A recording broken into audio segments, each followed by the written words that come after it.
नमस्कार। एनसीईआरटी गुरुजी में आपका बहुत बहुत स्वागत है। यह क्लास 7 की हिंदी की किताब बाल महाभारत कथा का चैप्टर 25 मंत्रणा। मंत्रणा का मतलब होता है विचार विमर्श, डिस्कशन। तो इससे पहले हमने देखा कि विराट युद्ध हुआ जिसमें वृहनला जो कि अर्जुन है, राजकुमार उत्तर के साथ मिलकर पूरी कौरव सेना को तितर बितर कर देता है, बिखेर देता है और उन्हें भगा देता है। लेकिन इसमें दुर्योधन यह समझने लगा है कि पांडव अपने वनवास का समय पूरा होने से पहले ही प्रकट हो गए हैं, बाहर आ गए हैं, इसलिए उन्हें वापस से वनवास जाना पड़ेगा। तो इसी के बारे में मंत्रणा होनी है, विचार विमर्श होना है और इसी के बारे में है चैप्टर। आइए इसे देखें। 13वां बरस पूरा होने पर पांडव विराट की राजधानी छोड़कर विराट राज के ही राज्य में स्थित उपप्लव्य नामक नगर में जाकर रहने लगे। अज्ञातवास की अवधि पूरी हो चुकी थी, इसलिए पांचों भाई प्रकट रूप से रहने लगे, मतलब खुलेआम रहने लगे, छुप कर नहीं रहे। अब आगे का कार्यक्रम तय करने के लिए उन्होंने अपने भाई बंधुओं एवं मित्रों को बुलाने के लिए दूत भेजे। भाई बलराम, अर्जुन की पत्नी सुभद्रा तथा पुत्र अभिमन्यु और यदुवंश के कई वीरों को लेकर श्री कृष्ण उपप्लव्य जा पहुंचे। इंद्रसेन आदि राजा अपने अपने रथों पर चढ़कर उपप्लव्य आ पहुंचे। काशीराज और वीर शैव्य भी अपनी 2 अक्षौहिणी सेना के साथ आकर युधिष्ठिर के नगर में पहुंच गए। अक्षौहिणी सेना के नंबर का काउंट है कि कितने सैनिक थे। एक अक्षौहिणी में 2,18,700 सेना थी, ऐसा बताया गया है। इसमें हाथी, घोड़े और जितने सैनिक थे सभी शामिल हैं। तो ये एक सेना के नंबर का काउंट है कि कितनी बड़ी सेना थी। तो जो काशीराज और वीर शैव हैं अपने 2 अक्षौहिणी सेना के साथ आकर युधिष्ठिर के नगर, जो कि अभी उपप्लव्य है, वहां पहुंच गए हैं। पांचाल राज द्रुपद 3 अक्षौहिणी सेना लाए। उनके साथ शिखंडी, द्रौपदी का भाई धृष्टद्युम्न और द्रौपदी के पुत्र भी आ पहुंचे। और भी कितने ही राजा अपनी अपनी सेनाओं को साथ लेकर पांडवों की सहायता के लिए आ गए। सबसे पहले अभिमन्यु के साथ उत्तरा का विवाह किया गया। इसके बाद विराट राज के सभा भवन में सभी आगंतुक राजा मंत्रणा के लिए इकट्ठे हुए। विराट के पास श्री कृष्ण और युधिष्ठिर बैठे। द्रुपद के पास बलराम और सात्यकी, ये सब राजा के नाम हैं। और भी कितने ही प्रतापी राजा सभा में विराजमान थे। विराजमान थे मतलब उपस्थित थे, बैठे थे। सभा में सबके अपने अपने आसन पर बैठ जाने पर श्री कृष्ण उठे और बोले, सम्माननीय बंधुओं और मित्रों, आज हम सब यहाँ इसलिए इकट्ठे हुए हैं कि कुछ ऐसे उपाय सोचे जो युधिष्ठिर और राजा दुर्योधन के लिए लाभप्रद हों। लाभप्रद हों मतलब लाभकारी हों, फ्रूटफुल हों, अच्छे हों और न्यायोचित हो। न्यायोचित न्याय और उचित 2 शब्दों से बना है, जो कि लॉफुल हो ऐसा, और जिनसे पांडवों तथा कौरवों का सुयश बढ़े। सुयश मतलब सुंदर यश, यश कीर्ति को कहते हैं, फेम को कहते हैं। सुयश मतलब गुड फेम, ऐसा समझिए। तो जो पांडवों और कौरवों का फेम है, जो सुयश है, वो बढ़े, कुछ ऐसा उपाय बताएं आप लोग, ऐसा श्री कृष्ण ने कहा। जो राज युधिष्ठिर से छीना गया है वह उनको वापस मिल जाए तो पांडव शांत हो जाएंगे और दोनों में संधि हो सकती है। मेरी राय में इस बारे में दुर्योधन के साथ उचित रीति से बातचीत करके उसे समझाने के लिए एक ऐसे व्यक्ति को दूत बनाकर भेजना होगा जो सर्वथा योग्य हो, पूरे तरह से योग्य हो।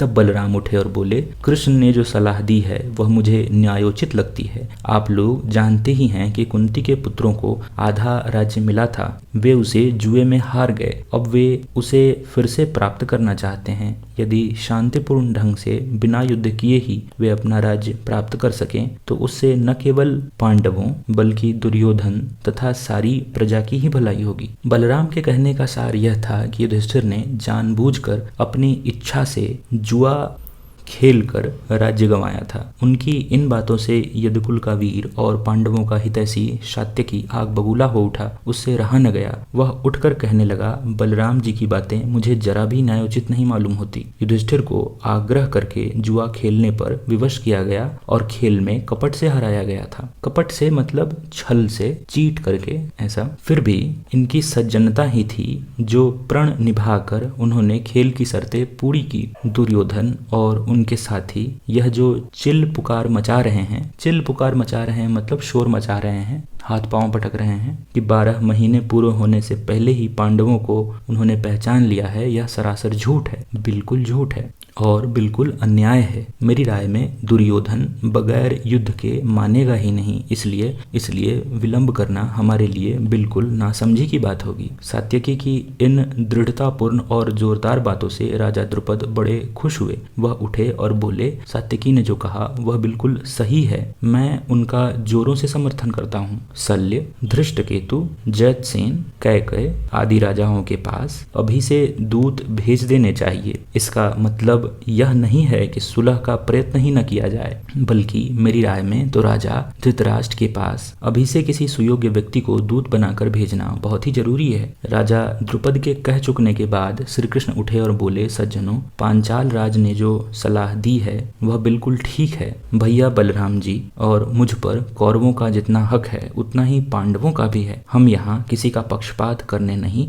बल्कि उत्तरा के विवाह में शामिल होने के लिए आए हैं। हम अब अपने स्थान पर वापस चले जाएंगे। द्रुपद की ओर देखकर, द्रुपदराज, आप सभी राजाओं में श्रेष्ठ हैं, बुद्धि एवं आयु में बड़े हैं, हमारे लिए तो आप आचार्य के समान हैं। धृतराष्ट्र भी आपकी बड़ी इज्जत करते हैं। द्रोण और कृपाचार्य तो आपके लड़कपन के साथी हैं, इसलिए उचित तो यही होगा कि जो कुछ दूत को समझाना बुझाना होगा वह आप ही समझा दें और उन्हें हस्तिनापुर भेज दें। यदि इसके बाद दुर्योधन न्यायोचित रूप से संधि के लिए तैयार न हो तो सब लोग सब तरह से तैयार हो जाएं और हमें भी कहला भेजें मतलब हमें भी बता दें। यह निश्चय हो जाने के बाद श्री कृष्ण अपने साथियों सहित द्वारका लौट गए। विराट, द्रुपद, युधिष्ठिर आदि युद्ध की तैयारियां करने लग गए। चारों ओर दूत भेजे गए। सब मित्र राजाओं को सेना इकट्ठी करने का संदेश भेज दिया गया। पांडवों के पक्ष में राजा लोग अपनी अपनी सेना सज्जित सजाने लगे। इधर ये तैयारियां होने लगी, उधर दुर्योधन आदि भी चुपचाप बैठे नहीं रहे। वे भी युद्ध की तैयारियों में जी जान से लग गए। उन्होंने अपने मित्रों के यहाँ दूत द्वारा संदेश भेजे जिनसे सेनाएं इकट्ठी की जा सकें। इस तरह सारा भारतवर्ष आगामी युद्ध के कोलाहल से गूंजने लगा। आगामी युद्ध मतलब आने वाला युद्ध और कोलाहल मतलब शोर। शांति चर्चा के लिए हस्तिनापुर को दूत भेजने के बाद पांडव और उनके मित्र राजागण जोरों से युद्ध की तैयारी में जुट गए। श्री कृष्ण के पास अर्जुन स्वयं पहुंचा। इधर दुर्योधन को भी इस बात की खबर मिल गई कि उत्तरा के विवाह से निवृत्त होकर श्री कृष्ण द्वारका लौट गए हैं, सो वह भी द्वारका को रवाना हो गया। संयोग की बात है कि जिस दिन अर्जुन द्वारका पहुंचा ठीक उसी दिन दुर्योधन भी वहां पहुंचा। श्री कृष्ण के भवन में भी दोनों एक साथ ही प्रविष्ट हुए मतलब दाखिल हुए, घुसे। श्री कृष्ण उस समय आराम कर रहे थे, लेटे थे। अर्जुन और दुर्योधन दोनों ही उनके निकट संबंधी थे, क्लोज रिलेटिव थे, इसलिए दोनों ही बेख टके शयनागार में चले गए। बेख टके मतलब बिना रोक टोक के, और शयनागार मतलब सोने का जो कक्ष है, जो उनका बेडरूम था, वहां चले गए। दुर्योधन आगे था, अर्जुन जरा पीछे। कमरे में प्रवेश करके दुर्योधन श्री कृष्ण के सिरहाने एक ऊंचे आसन पर जा बैठा। सिरहाने मतलब सर के तरफ दुर्योधन जाकर बैठा। अर्जुन श्री कृष्ण के पैताने ही हाथ जोड़े खड़ा रहा। पैताने मतलब पैर के पास। अर्जुन खड़ा रहा। श्री कृष्ण की नींद खुली तो उन्होंने सामने अर्जुन को खड़े देखा। उन्होंने उठकर उसका स्वागत किया और कुशल पूछी, उनका हालचाल पूछा, वे अच्छे हैं कि नहीं यह पूछा। बाद में घूमकर आसन पर बैठे दुर्योधन को देखा तो उसका भी स्वागत किया और कुशल समाचार पूछे। उसके बाद दोनों के आने का कारण पूछा। दुर्योधन जल्दी से पहले बोला, श्री कृष्ण, ऐसा मालूम होता है कि हमारे और पांडवों के बीच जल्दी ही युद्ध छिड़ेगा। युद्ध होगा, युद्ध शुरू होगा, छिड़ेगा का मतलब। यदि ऐसा हुआ तो मैं आपसे प्रार्थना करने आया हूँ कि आप मेरी सहायता करें। सामान्यतः यह नियम है कि जो पहले आए उसका काम पहले हो। आप विद्वत जनों में श्रेष्ठ हैं। विद्वत जनों मतलब विद्वानों में श्रेष्ठ हैं। आप सबके पथ प्रदर्शक हैं, जो रास्ता दिखाते हैं, पथ प्रदर्शित करते हैं। पथ रास्ते को कहते हैं। प्रदर्शित करना मतलब प्रकाशित करना। तो जो सबको रास्ता दिखाते हैं, आप ऐसे हैं। अतः बड़ों की चलाई हुई प्रथा पर चलें और पहले मेरी सहायता करें। यह सुनकर श्री कृष्ण बोले, राजन, आप पहले पहुंचे जरूर, लेकिन मैंने तो पहले अर्जुन को ही देखा था। मेरी निगाह में तो दोनों ही बराबर हैं, इसलिए कर्तव्य भाव से मैं दोनों की ही सामान्य रूप से सहायता करूंगा, मतलब इक्वली हेल्प करूंगा मैं दोनों की, अर्जुन की और दुर्योधन की। पूर्वजों की चलाई हुई प्रथा यह है कि जो आयु में छोटा हो उसी को पहले पुरस्कार देना चाहिए। अर्जुन आपसे आयु में छोटा है, इसलिए मैं पहले उससे ही पूछता हूँ कि वह क्या चाहता है। अर्जुन की तरफ मुड़कर श्री कृष्ण बोले, पार्थ सुनो। पार्थ अर्जुन का नाम है। तो श्री कृष्ण ने अर्जुन से कहा कि पार्थ सुनो, वे मेरे वंश के लोग नारायण कहलाते हैं। वे बड़े साहसी और वीर हैं। उनकी एक भारी सेना इकट्ठी की जा सकती है। मेरी यह सेना एक तरफ होगी, दूसरी तरफ अकेला मैं रहूंगा। मेरी प्रतिज्ञा यह है कि युद्ध में मैं न तो हथियार उठाऊंगा और न ही लड़ूंगा। तुम भली भांति सोच लो, तब निर्णय करो। इन दो में से जो पसंद हो वह ले लो।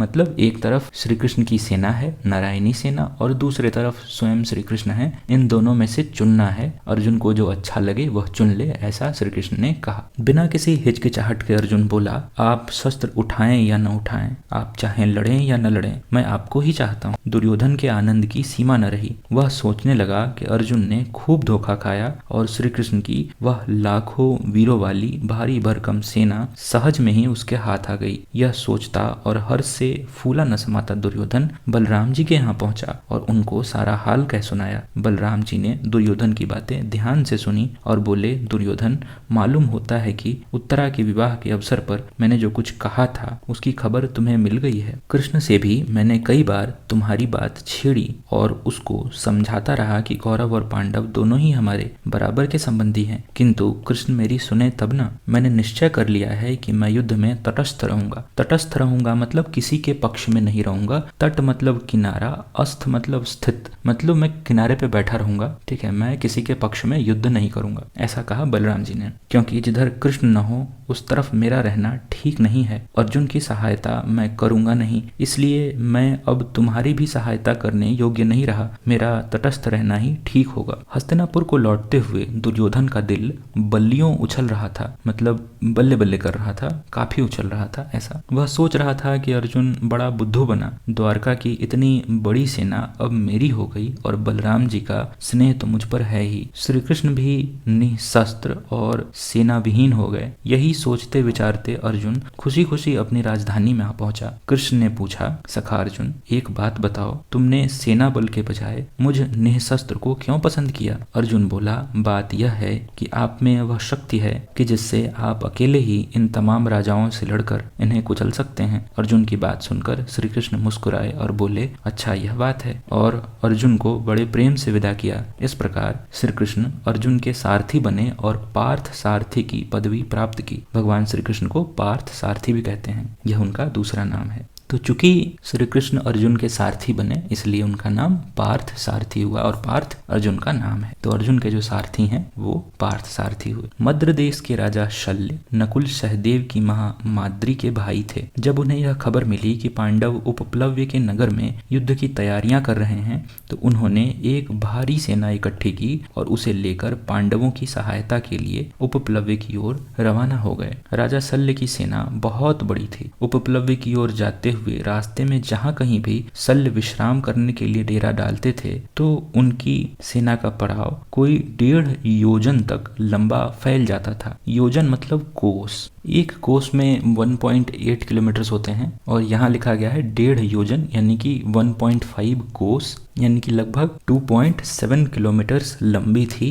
राजा शल्य की सेना। जब दुर्योधन ने सुना कि राजा शल्य विशाल सेना लेकर पांडवों की सहायता के लिए जा रहे हैं तो उसने किसी प्रकार इस सेना को अपनी ओर कर लेने का निश्चय कर लिया। अपने कुशल कर्मचारियों को उसने आज्ञा दी कि रास्ते में जहां भी राजा शल्य और उनकी सेना डेरा डाले उसे हर तरह की सुविधा पहुंचाई जाए। शल्य पर दुर्योधन के आदर सत्कार का कुछ ऐसा असर हुआ कि उन्होंने पुत्रों के समान प्यार करने योग्य भांजों यानी कि पांडवों को छोड़ दिया और अर्जुन के पक्ष में रहकर युद्ध करने का वचन दे दिया। उपप्लव्य में राजा शल्य का खूब स्वागत किया गया। मामा को आया देखकर नकुल और सहदेव के आनंद की तो सीमा ही न रही। जब भावी युद्ध की चर्चा छिड़ी तो शल्य ने युधिष्ठिर को बताया कि किस प्रकार दुर्योधन ने धोखा देकर उनको अपने पक्ष में कर लिया है। युधिष्ठिर बोले, मामा जी, मौका आने पर निश्चय ही महाबली कर्ण आपको अपना सारथी बनाकर अर्जुन का वध करने का प्रयत्न करेगा। मैं यह जानना चाहता हूं कि आप उस समय अर्जुन की मृत्यु का कारण बनेंगे या अर्जुन की रक्षा का प्रयत्न करेंगे। मैं यह पूछकर आपको असमंजस में नहीं डालना चाहता था पर फिर भी पूछने का मन हो गया। मद्रराज ने कहा, शल्य जो मद्रराज हैं उन्होंने कहा, बेटा युधिष्ठिर, मैं धोखे में आकर दुर्योधन को वचन दे बैठा, इसलिए युद्ध तो मुझे उसकी तरफ से ही करना होगा। पर एक बात बताए देता हूँ कि कर्ण मुझे सारथी बनाएगा तो अर्जुन के प्राणों की रक्षा ही होगी। उपप्लव्य में महाराज युधिष्ठिर और द्रौपदी को मद्रराज शल्य ने दिलासा दिया और कहा, जीत उन्हीं की होती है जो धीरज से काम लेते हैं, जो धैर्य रखते हैं। युधिष्ठिर, कर्ण और दुर्योधन की बुद्धि फिर गई है, अपनी दुष्टता के फलस्वरूप निश्चय ही उसका सर्वनाश होकर रहेगा, ऐसा मद्रराज शल्य ने कहा। तो इसी के साथ खत्म होता है यह चैप्टर 25। आगे हम देखेंगे चैप्टर 26 राजदूत संजय। आपको इस सीरीज की और वीडियोस देखनी है, इससे पहले के चैप्टर्स या इसके बाद के चैप्टर्स, तो डिस्क्रिप्शन में आपको लिंक मिलेगा प्लेलिस्ट का, वहाँ ये सारे चैप्टर्स इसी तरह एक्सप्लेन किए हुए हैं। आप वहाँ से इन सारी वीडियोस को एक्सेस कर सकते हैं और देख सकते हैं। तो अभी के लिए इतना ही, अगले चैप्टर में मिलते हैं 26 में। तब तक के लिए बाय बाय।